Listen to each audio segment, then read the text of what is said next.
उजनी धरणामधून भीमा पात्रामध्ये सोडण्यात आलेले पाणी आज सकाळी जांभूळ येथील बंधाऱ्यात पोहोचले आहे. जांभूळ येथून ते पिराची कुरोडी, कवठळी, गुरसाळे तसेच पंढरपूर येथे येणार आहे. पाणी 4000 क्युसेसने सोडण्यात आल्यामुळे पाण्याचा वेग थोडा कमी आहे. त्यामुळे हे पाणी संथ गतीने भीमा पात्रामध्ये येत आहे. पंढरपूरमध्ये या अगोदरच वीर धरणामधून सोडलेले पाणी पोहोचले आहे. त्यामुळे आता भीमा पात्रातून सोडलेले पाणी आता पंढरपूरहून पुढे भीमा नदीमध्ये येणार आहे.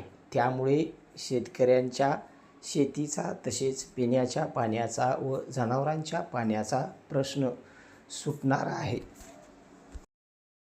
गेली कित्येक दिवसापासून भीमा नदी कोरडी पडली आहे. त्यामुळे शेतकऱ्यांच्या शेती पिकांचे मोठ्या प्रमाणात नुकसानही काही ठिकाणी झाल्याचे आपण पाहिले आहे.